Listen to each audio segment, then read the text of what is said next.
Hello, today we're going to review my Edtran Makita 18 volt work light. This is Edtran brand, not Makita brand. So you can see here, there's no Makita on it whatsoever. Yes, they did use the color that you would think would be Makita, but it is not. I believe this is identified on the Edtran listing as a green work light, but it is Makita, clearly, as far as the connectivity with the battery goes. It's got a decent number of LEDs. It's got a really flimsy handle, which I will get to, as a massive heatsink. As far as heatsinks go for lights, this is big. And I mean, doesn't need to be that big maybe, but it is effective. Very simple design with a single cord. It's got a pivoting light there, toggle switch for high and low, and a simple battery connection, just two-prong. It works with my Makita batteries just fine. So I'll show you here how this works. It's pretty straightforward. Slide your light on here, and that's it. So a little bit of play.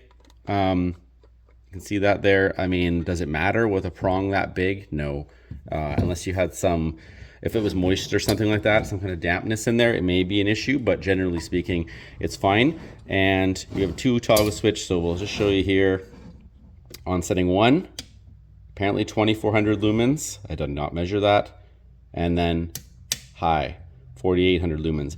I think the center point is maybe slightly brighter, but it does provide overall more flood in the room. It's really more obvious in a dark room setting. Just look around the center point on the bench. You can see it's quite a bit more light. So is it double the lumens? It's possible. I think it's maybe overselling it slightly, but generally speaking, as a work light for under a hood, you know, camping, whatever your usages are, it's pretty decent.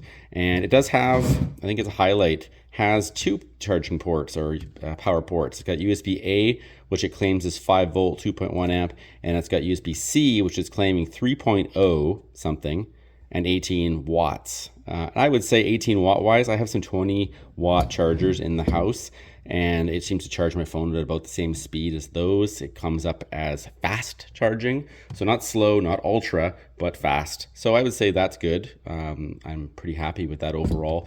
And as a light in general, I'm quite happy with it. The biggest negative probably is that it's a little bit cumbersome to use in a dynamic environment, such as under a hood of a car or under a car in general. Yes, you can put it on the ground, but it's pretty tall in that configuration. Yes, you can hang it from things, but the actual, you know, this handle doesn't lock in any which way. So you're left with it hanging like this, but then you can tip this down, but then now it's blocking some of its own light. And because of the type of nut they've got on here, it doesn't necessarily stay, and you're hanging it with the lights, so you can see it's tipping back. So it's a bit goofy in that way. However, as a work light, it is, you know, it's decent. It provides a lot of light and a lot of potential charging power. And this is a fantastic device, obviously on a work site or any kind of DIY thing, but it's fantastic if the power goes out. Now you can make use of your you know, these all abundance of 18 volt batteries. I think I've got 4 or 5 of these batteries. So to be able to have them charged, of course, but then use them in a power outage scenario, I could charge my phone for quite some time. I would say as a work light, it's 3 amp hour. You're probably getting about an hour of use per amp hour. I didn't measure that, but that's my personal use idea at 18 months of use. I'm going to say that's what I figure to be the amount. And that's sometimes charging my phone at the same time, sometimes not. I do like to have my phone charged all the time, so it's nice to be able to use the light and charge simultaneously. So you may get different results. And obviously, I'm not a Makita spokesperson. I don't have any connection to them, but I will say that you can get the same type of product for DeWalt, Milwaukee, Ryobi. Basically all the big brands have these sort of products available.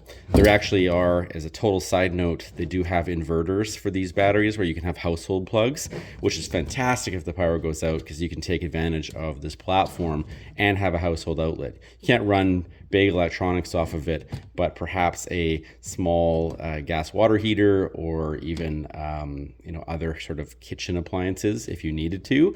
Again, you're not going to be running big heaters and things necessarily, but you can use that for the same kind of thing as this, which is battery powered convenience. So I do recommend this product. I would consider looking for one maybe that appears to have a more functional handle, but beyond that, for $28, I do recommend this.